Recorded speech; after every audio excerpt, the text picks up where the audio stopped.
দেশের ক্রীড়াঙ্গনের সবচেয়ে জনপ্রিয় খেলা ক্রিকেট, ফুটবল, হকি। তবে বাংলাদেশের জাতীয় খেলা কাবাডি। কাবাডিতে বাংলাদেশ তৃতীয় স্থান করেছে বিশ্বকাপে 2004-এ বাংলাদেশ দল, আর মেয়েরা আছে দ্বিতীয় অবস্থানে। আজ দীপ্ত স্পোর্টস আড্ডায় আমাদের সাথে আছেন বাংলাদেশ কাবাডি ফেডারেশনের সাধারণ সম্পাদক SM নেওয়াজ সোহাগ। শুরুতেই দীপ্ত স্পোর্টস আড্ডা আপনাকে স্বাগত। ভাইয়া, আপনার কাছ থেকে জানতে চাইব, কাবাডি ফেডারেশনের সাথে আপনার পথ চলাটা কিভাবে শুরু? আচ্ছা, ধন্যবাদ আপনাকে। আমি বেসিক্যালি কাবাডি ফেডারেশনে as a sports organiser official partner হিসাবে 2017 সালে আমি কাবাডিতে আসি আফটার ক্রিকেট। আমি বেসিক্যালি ক্রিকেট থেকে এখানে আসছি। তো আমার একটা চ্যালেঞ্জ ছিল বা একটা মনের চেষ্টা ছিল যে কাবাডি দেশে জাতীয় খেলা, পাশাপাশি ভারতে দেখা যাচ্ছে প্রো কাবাডি হয়। প্রো কাবাডিতে কিছু এঙ্গেজমেন্ট আমার ছিল first year, second year, third ইয়ারে। ওখান থেকে আমার মনে হয়েছে বাংলাদেশে একটা সম্ভাবনার জায়গা, কাজ করা যায়। তো এখানে যখন লোকালি কথাবার্তা বললাম, তো অ্যাজ এ অফিসিয়াল পার্টনার হিসাবে আমি এখানে যুক্ত হই। 2021 সালে এসে আমি এখানে কমিটি ফর্ম হয়, কমিটিতে আমি অ্যাজ এ জয়েন্ট সেক্রেটারি হিসাবে যুক্ত হয়েছি। তো এখন বেসিক্যালি আমার একটু প্রমোশন হয়েছে, আমি এখন সেক্রেটারির দায়িত্ব পালন করছি। তো আমার যাত্রাটা ওখান থেকেই শুরু। তো ওখানে অনেক ধরনের চ্যালেঞ্জ ছিল, চেষ্টা করছি, এখনও চেষ্টা করছি, চ্যালেঞ্জ এখনও আছে, সামনেও থাকবে, কাজ করছি, এই অবস্থায় আছে বাংলাদেশ। এখন তো বাংলাদেশের ফেডারেশনগুলো, প্রত্যেকটা ফেডারেশন দেখা যায় নতুন অ্যাডহক কমিটি গঠন করা হয়েছে। সেখানে আপনারা মানে কজন আছেন, এখন কিভাবে রান করছেন? আমরা ধরেন বাংলাদেশে এই যখন এই একটা পরিবর্তনের পরে যে কমিটিগুলো দিয়েছে, প্রথম 9টি ফেডারেশনকে দেওয়া হয়েছে, সেখানে কাবাডি ছিল একটি। তো সবচেয়ে আলোচিত সমালোচিত যেটাই বলেন, কাবাডি নিয়ে অনেক হয়েছে। তো কাবাডিতে আমরা 18 জন আছি, ইনক্লুডিং আওয়ার প্রেসিডেন্ট। তো আমাদের এই কমিটিতে ধরেন যে কমিটি লোকজন দিয়েছে, নতুন পুরাতন সব কিছু মিলে এখানে একটা সমন্বয় করে অনেক যাচাই বাছাই, অনেক খোঁজখবর নেওয়ার পর একটা কমিটি দিয়েছে। তো এই সবাইকে নিয়ে কাজ করছি। তো আমাদের একটা মেইন চ্যালেঞ্জ হচ্ছে, আমরা বিভিন্ন জায়গায় পদক হারিয়েছি। এশিয়ান গেমসে বলেন, এসএ গেমসে বলেন, ওয়ার্ল্ড কাপে বলেন, আমাদের পদকটা কিন্তু কন্টিনিউশন ছিল না। তো ওইটা আমাদের কাছে একটা বড় ব্যাপার হয়ে দাঁড়িয়েছে যে আমরা এইগুলাকে উদ্ধারের কাজ করতে হবে। তো উদ্ধারের জন্য আমরা আমার এন্টায়ার ফেডারেশনের যে টিম আছেন, বিশেষ করে আমি স্পেশাল ধন্যবাদ দিতে চাই আমার প্রেসিডেন্ট মহোদয়কে। উনি হচ্ছে পুলিশের আইজিপি। উনি এত ব্যস্ত থাকেন, তারপরও কাবাডি উনি ধারণ করেন। উনি কাবাডির কোনো বিষয় হলে, যোগাযোগ হলেই উনি বলে, আসি, কাজ করেন, কি করতে হবে। এই যে আমার ভাইস প্রেসিডেন্ট যারা আছেন, তারাও আমাকে খুব উৎসাহ দিচ্ছেন। আসলে দেখা যাচ্ছে যে আমাদের মনে হয় 2006 সালে মানে এশিয়ান গেমসে ব্রোঞ্জ পদক ছিল। তারপর 2004-এও মানে বিশ্বকাপে যেখানে অংশগ্রহণ করি সেখানে আমাদের তৃতীয় স্থান ছিল। তারপরও আরও অনেক কিছু ছিল, বাট বর্তমানে আমরা কি পিছিয়ে যাচ্ছে, যেটা আমাদের জাতীয় খেলা? না, অবশ্যই আপনাকে এটা স্বীকার করতে হবে। আমরা একটু পিছিয়ে ছিলাম, বাট এটাকে টেনে ওঠানোর জন্য বা এটাকে আরও সামনে নেওয়ার জন্য যে কিছু আমরা নতুন কমিটি যে প্ল্যানিং করছি, পট পরিবর্তনের পর থেকে তো সবকিছু আমরা নতুন। কাজ করে আমাদের যাচ্ছি। নতুন টার্গেটটা কি হবে আপনাদের? আমাদের টার্গেট হচ্ছে মেডেলগুলো উদ্ধার। মেডেল উদ্ধারের পরে আপনি ডিসাইড করবেন কালার চেঞ্জ। তো ভেরি সিম্পল আনসার। তো ধরেন আমার এখন আপকামিং ওয়ার্ল্ড কাপ আছে, তাহলে আমরা নারী দর্শককে বলতে চাচ্ছি, প্রথমত আমাদের টার্গেট থাকবে মেডেলগুলো উদ্ধার, মেডেল। মেডেল। তারপরে আমরা যে ব্রোঞ্জ, তারপরে যদি গোল্ড আমার বা আমার আমার আসলে এখানে ধরেন টিমের কিছু কাজ আছে, যেটা তো কন্টিনিউশন দরকার, কন্টিনিউশনের পাইপলাইন দরকার। এগুলো যদি রেডি করে দিতে পারেন, কালারের জন্য আপনি ফাইট করতে পারবেন। বাট আপনাকে এখন তো ইয়েটা উদ্ধার করতে হবে, যেখানে আপনি লস্ট হয়ে আছেন। যদি আপনি বলেন আপকামিং আমাদের একটা ওয়ার্ল্ড কাপ আছে, এটা যদিও ইন্ডিয়া থেকে এটা পসপন হয়েছে, বাট খুব শীঘ্রই এটার ডেট আসবে। তো সেই ডেটটা যখন আসবে, আমরা প্রস্তুত। পৃথিবীর যেখানেই নারী ওয়ার্ল্ড কাপ হয়, বাংলাদেশ টিম পদকের জন্য লড়বে। এই ওয়ার্ল্ড কাপে অংশগ্রহণের জন্য মানে বাংলাদেশ মানে কতদিন আগে থেকে প্রস্তুতি শুরু করেছে? আমরা যদি আপনার ধারাবাহিকতা দেখেন, ফেব্রুয়ারি মাস থেকে কিন্তু আমাদের কন্টিনিউ কাজ চলছে। বিকজ আমরা কিন্তু মাঝে নেপালে একটা টেস্ট খেলে আসছি, নেপালের নারী টিমের সাথে। সেখানে আমাদের রেজাল্ট হচ্ছে 3-2। তো আমরা কিন্তু নেপালে চ্যালেঞ্জ নিয়ে গিয়েছি, বিকজ নেপালের কাছে আমরা এসএ গেমস, এশিয়ান গেমস দুই জায়গাতেই মেডেল হারিয়েছি। তো সেই নেপালের সাথে আমরা চ্যালেঞ্জ নিয়ে খেলতে গেছি, সেখানে আমাদের রেজাল্ট ছিল 3-2। বা 3-2 যে রেজাল্ট হয়েছে, তার পিছনে কিছু কারণ বা ওয়ে অফ স্টাইল বা আমাদের পলিসিগত ব্যাপার ছিল। প্রথম ম্যাচে আমরা অনেক ডিফারেন্স হারছি, সেকেন্ড ম্যাচে আমরা ক্লোজার হয়েছি, থার্ড ম্যাচে আমরা উইন, ফোর্থ ম্যাচে আমাদের কাছ থেকে ম্যাচটা চলে গেছে, ফিফথ ম্যাচে আমরা জয়ী। তো সব কিছু মিলে এই জিনিসটা আমাদের জন্য খুব একটা লেসন ছিল এবং বাংলাদেশের মেয়েরা চেষ্টা করছে। বাট আমি এর আগে বলতে চাই, এশিয়ান চ্যাম্পিয়নশিপ আমরা খেলে আসছি, ওখানে কিন্তু আমাদের ব্রোঞ্জ পদক, 6 এশিয়ান ইরানে, তো ওখান থেকে আমরা ব্রোঞ্জ নিয়ে আসছি। তখন মেয়েরা একটু উজ্জীবিত আছে, নেপালের রেজাল্টটা ভালো হয়েছে, আরও ভালো হতে পারতো, বাট ও হোম কান্ট্রি হোস্টিং ইয়েতে আমরা যেহেতু গিয়েছি, কিছু বিষয় তো থাকে, তো ওরা ভালো খেলছে, আমরাও চেষ্টা করছি। তো আশা করছি মেয়েরা ভালো খেলবে এবং ভালো সম্ভাবনা জায়গা তৈরি হচ্ছে। তবে ভাইয়া আমাদের পাইপলাইনে মানে খেলোয়াড় তৈরি করার জন্য, কারণ আমাদের যেহেতু হচ্ছে কাবাডি জাতীয় খেলা, সেটার জন্য মানে গ্রাম অঞ্চলের লোকজনকে ওরকমভাবে খেলে বা আপনারা কোনো পদক্ষেপ নিচ্ছেন কিনা? সেটার সাথে আমি একটু যুক্ত করতে চাই আপনাকে। সেটা হচ্ছে তারুণ্য উৎসব ফার্স্ট এডিশন যেটা হয়েছিল, সেখানে ফেব্রুয়ারি মাস থেকে সারা বাংলাদেশে একটা গণজাগরণ ছিল, তারুণ্য উৎসব বিভিন্ন ইভেন্ট হচ্ছিল, সেখানে কাবাডি কিন্তু ছিল। এবং আমরাই 7,604 জনকে নিয়ে ছেলে মেয়ে 525টি টিম আমরা সারা বাংলাদেশে, ফাইনাল রাউন্ড আর পল্টন ময়দানে হয়েছে, এটার রেকর্ড আপনি দেখতে চাইলে পারবেন। সেখানে কিন্তু আমাদের হাইস্ট নাম্বার প্রেজেন্সি ছিল। এই 20 জন বালক, এই 20 জন বালিকাই অক্টোবর ইয়েতে খেলতে যাবে। তো আমাদের হচ্ছে যে আমাদের কাবাডি ফেডারেশনের স্ট্রেংথ অ্যান্ড প্ল্যানিংটা হচ্ছে, যখন কোনো ইভেন্ট করি, ইভেন্টই শেষ নয়, তার পিছনে কিছু কাজ থাকে। আপনি কি মানে আউটকামটা কি আপনার? তার মানে আপনার ওই যে চ্যাম্পিয়ন হওয়ার পর মানে ওই খেলোয়াড়দের ছেড়ে দিচ্ছেন না? না, এই যে আমি হান্টিং করলাম, হান্টিংগুলো রেখে দিয়েছি। এই তারুণ্য উৎসবের আমার মেইন স্লোগান ছিল বাহরাইনকে টার্গেট করে। বাহরাইনে যে আমার ইয়ত এশিয়ান গেমস হবে, কাবাডি প্রথমবারের মতো যুক্ত হয়েছে, এটা আমার টার্গেট ছিল। আমার ফেডারেশনের সবার সাথে আমরা একমত যে এটা টার্গেট করে যদি আমরা বাছাই করতে পারি, 50-50 100 মানুষকে, ছেলে মেয়েদেরকে বাছাই করার পরে ওখান থেকে 20টা ছেলে 20টা মেয়ে আজকে রেডি করছি। আপনি দেখছেন প্র্যাকটিসও চলতেছে, রিয়াগো মহিলা কমপ্লেক্স, ওখানেও প্র্যাকটিস চলতেছে, আমাদের 2টা টিম রেডি হয়েছে। তো আশা করছি এই হচ্ছে আগামীর পাইপলাইন। এবং এই মেয়েদের মাঝে আমি স্যালারি স্ট্রাকচার 20 জনের মধ্যে তৈরি করতে চাই। কেন তৈরি করতে চাই?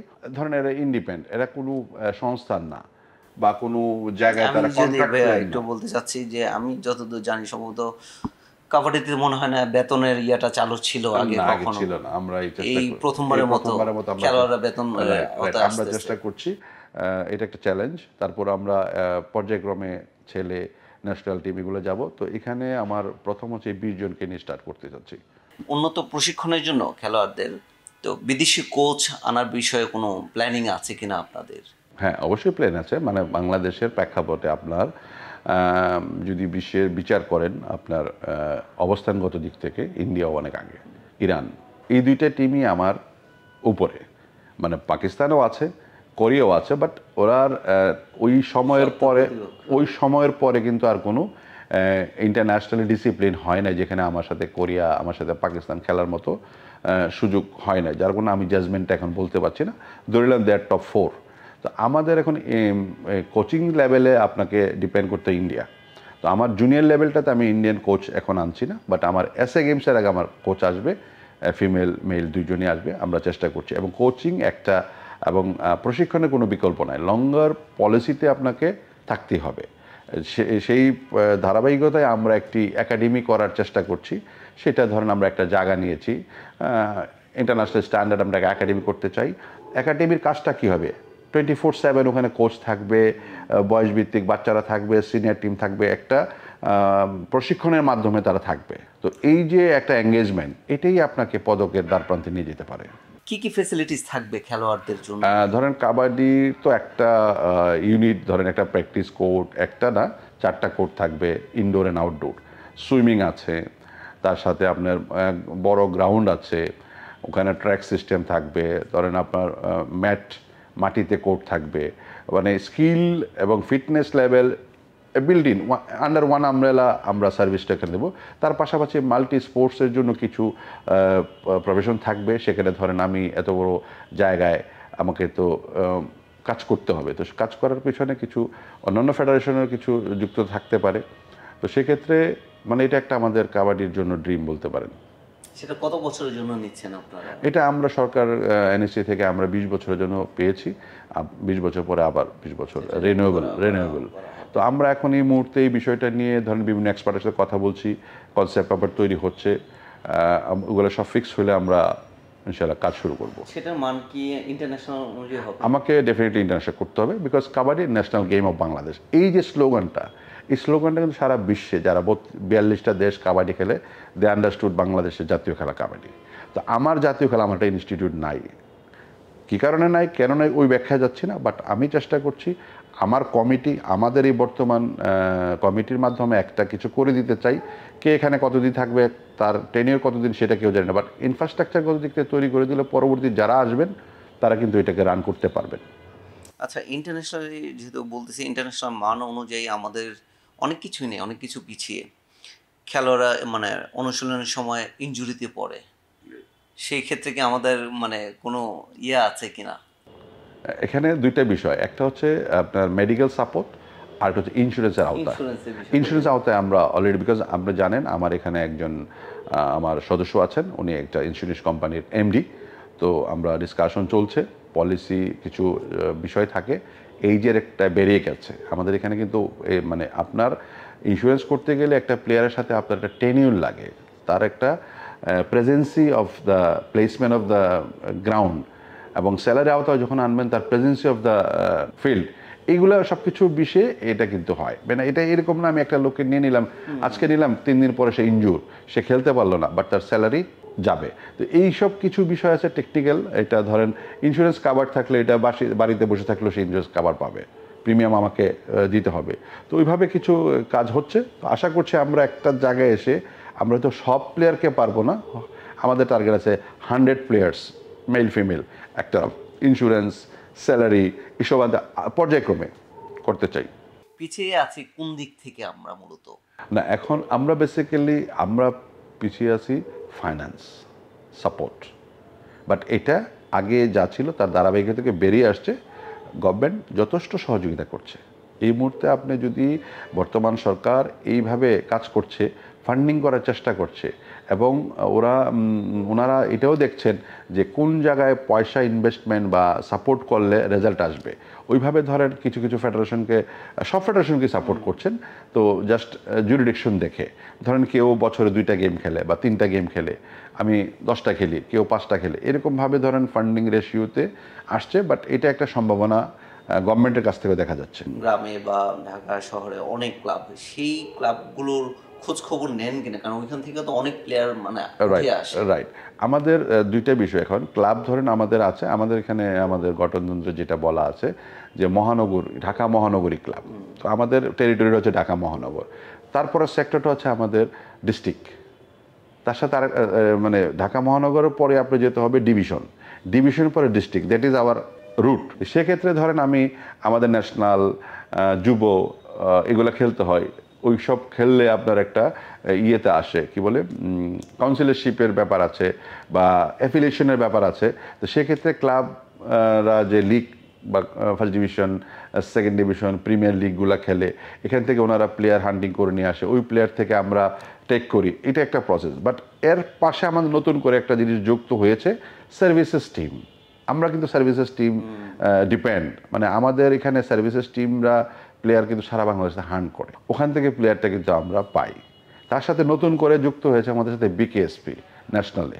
তো বিকেএসপিতে আমাদের প্ল্যাটফর্ম এরকম, ধরেন সার্ভিসে যারা চলে গেছে অলরেডি, তারা কিন্তু চাকরি নিয়ে নিছে, তার এডুকেশন কিন্তু একটা লিমিটেশনে চলে আসছে। আইদার কেউ এইচএসসি, এইচএসসি দিয়ে, এইচএসসি অথবা এসএসসি দিয়ে ওখানে ঢুকে গেছে, তার কিন্তু আর ওখান থেকে সার্ভিসের পরে এডুকেশন ডেভেলপমেন্টের সুযোগটা কম। আর বিকেএসপি থেকে আমার প্লাস পয়েন্ট কী হচ্ছে, তারা ইয়ং ট্যালেন্ট ধরে নিয়ে আসে, তারা ক্লাস 7 থেকে কাবাডি সাবজেক্টের উপর পড়াচ্ছে, তৃণমূল থেকে তারা হ্যান্ডিং করছে। তো বাট আমার পাইপলাইন কিন্তু এখন বিকেএসপিও জুনিয়র লেভেলে, সিনিয়র লেভেলে হচ্ছে সার্ভিসেস টিম।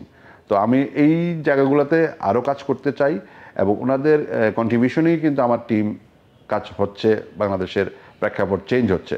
ক্লাবের সম্ভাবনাও আছে, ক্লাবও কিছু প্লেয়ার নিয়ে আসছে, বিভিন্ন জায়গা থেকে প্লেয়ার খুঁজে নিয়ে আসছে, ফার্স্ট ডিভিশন, সেকেন্ড ডিভিশন, প্রিমিয়ারে ওনারা নিয়ে আসছেন, ওখান থেকে আবার আমরা টেক করতে পারি।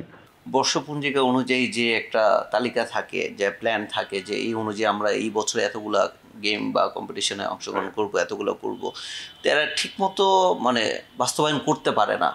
সেই ক্ষেত্রে আপনারা অ্যাডহক কমিটিতে আসার পর আপনার প্ল্যানিং ছিল কতগুলি, সেখানে বাস্তবায়ন করেছেন কতগুলো? জি, আমি প্রথম যখন আমরা ইয়ার ক্যালেন্ডারটা আমরা যে কিন্তু পাবলিশ করেছি, সেখানে আমাদের ইভেন্ট ছিল 9টা, 6 মাসের ফার্স্ট 9টা ইভেন্ট ছিল। আমরা 7টা কমপ্লিট করেছি প্রথম 6 মাসে, 7টা ইভেন্ট, তার ভিতরে 3টে ইন্টারন্যাশনাল। আপনি মানে শুনে অবাক হবেন যে আমাদের যে ক্যালেন্ডার, আমাদের প্রতিদিন কিন্তু কাজ, সকাল থেকে সন্ধ্যা পর্যন্ত কাজ, রাত পর্যন্ত কাজ। মানে আপনি যদি 10টা, আমার নেক্সট যে ক্যালেন্ডার ওখানে 10টা 12টা ইভেন্ট। ইন্টারন্যাশনাল কয়টা আছে কম্পিটিশন? 7টা। নেক্সট এক বছরে যেটা দিয়েছি ওখানে 7টা। আর যেই 6টা আমরা করে মানে যেই 6 মাস করে ফেলছি, ওই 6 মাসের ভিতরে আবার 3টা ছিল ইন্টারন্যাশনাল। তো আমরা কিন্তু কাজ করছি। এখন কাজ করতে গেলে আপনার এই সময়েরও ব্যাপার আছে, বাট এই কিছু ওভারল্যাপিং হচ্ছে ইভেন্টের সাথে। যেমন আমার SA games, Asian games, youth games back to back আমার আছে। এই সেকেন্ড 10 ইয়ারও কিন্তু আমার এক বছরের যে ক্যালেন্ডার দিয়েছে এখন, ওখানে কিন্তু এগুলো আছে। তো এগুলোর সাথে ধরেন দেশীয় গেম কনফ্লিক্ট করতেছে ডেটের সাথে, তো আমরা অ্যাডজাস্ট করার চেষ্টা করছি। ধরেন আপনার ওয়ার্ল্ড কাপ হওয়ার কথা ছিল, ওই 10 ইয়ারটা ছিল আমার আগস্ট, ওখানে ওয়ার্ল্ড কাপটা পোস্টপোন হয়েছে।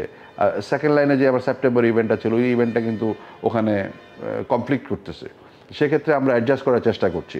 তো হোম অ্যান্ড অ্যাওয়ে মিলে আমাদের অনেক ব্যস্ততা। ক্যালেন্ডারে আমরা যেভাবে দিচ্ছি, আমি মনে করছি যে আমরা চেষ্টা করছি যে ন্যাশনাল আমার অলরেডি শুরু হয়ে গেছে, জোন ওয়াইজ চলছে। একটা বিশ্বকাপে অলমোস্ট অনেকগুলি দেশ অংশগ্রহণ করে। সেক্ষেত্রে যদি বাংলাদেশে মানে একটা বিশ্বকাপ আয়োজন করা যায়, সেক্ষেত্রে অনেক দেশ আসবে, বাংলাদেশকে পজিটিভলি দেখবে, অনেকে অনেক কিছু আসবে, বিগ ব্র্যান্ডিং। সো এই ক্ষেত্রে বাংলাদেশে বিশ্বকাপ আয়োজনের কোনো প্ল্যানিং আছে কিনা? বাংলাদেশের আমি ইতিমধ্যে আপনাকে আগেও বলেছি, বাট আমি যেহেতু পদে একটু চেঞ্জ হয়েছে, আমি জয়েন্ট সেক্রেটারি ছিলাম, সেক্রেটারি আমরা কিন্তু কাবাডি ফেডারেশন ইন্টারন্যাশনাল 4টি ইভেন্ট করেছি, 21, 22, 23, 24-এ 4টি ইভেন্ট করেছি। এবং সারা ওয়ার্ল্ড কিন্তু দেখেছে যে আমাদের সক্ষমতা, আমাদের স্পিড, আমাদের পলিসি, আমাদের প্ল্যানিং বা ক্যাপাসিটিটা কিন্তু বিশ্বের কাছে পরিচিত যে বাংলাদেশ ক্যান ডু। তো সেক্ষেত্রে এনি কাইন্ড অফ ইভেন্ট যদি আমাকে ইন্টারন্যাশনাল ফেডারেশন অথবা আমাকে এশিয়ান ফেডারেশন আমাকে হোস্ট করতে বলে এজ পার্ট অফ কাবাডি, আমরা চেষ্টা করলে পারবো। 42টা দেশ কাবাডি খেলে পৃথিবীতে, তার ভিতরে আমার অবস্থান 5ম। আমার একটাই সাপোর্ট দরকার, দ্যাট ইজ ফাইন্যান্স। আমরা চেষ্টা করছি, উইল ম্যানেজ ইট, বাট এটাই হচ্ছে মেইন চ্যালেঞ্জ। আপনি দেখেন যদি ইন্ডিয়া, ইরান, ওদের দিকে আপনি তাকান, চাইনিজ টাইপে, তারা এত ডেভেলপ হচ্ছে কীভাবে? এটা আমার ন্যাশনাল গেম, আমার ডেভেলপ হওয়ার কথা না? আমার পৃষ্ঠপোষকতা ছিল না, সাপোর্ট ছিল না, ফাইন্যান্স একটা বিষয়। ওরা দেখেন খেলা দেখে শিখছে, আর আমি জন্ম থেকে খেলছি। তো এই যে ডিফারেন্সটা, এটা কিন্তু কাভার হয়েছে একমাত্র পয়সায়। আপনি যদি পাকিস্তানের বিষয়ে চিন্তা করেন, পাকিস্তানের কোচ ছিল আমাদের আমির হোসেন পাটওয়ারি, আমাদের কাবাডি প্লেয়ার, উনি ওদেরকে কোচিং দিয়েছেন। ওই পাকিস্তান আমাদের থেকে উপরে চলে গেছে, তারাও পয়সা খরচ করছে। মানে এখন কোচিং, ট্রেনিং এর কোনো বিকল্প নাই। ইরান কোথায় ছিল? ইরান আজকে ইরান ইন্ডিয়াকে হারাই দেয়। চাইনিজ টাইপে হঠাৎ করে চাইনিজ ছেলেরা, আপনি নিশ্চয়ই দেখছেন আমার চাইনিজ টাইপে আসছিল। তো চাইনিজ তো আমরা পদক হারাইছি, এশিয়ান গেমসে আমরা পদক হারাইছি ওদের সাথে। তো আপনি ওদের মানে আমরা বাংলাদেশে হারাইছি, ওখানে ওরা আমাদেরকে হারাই দিছে।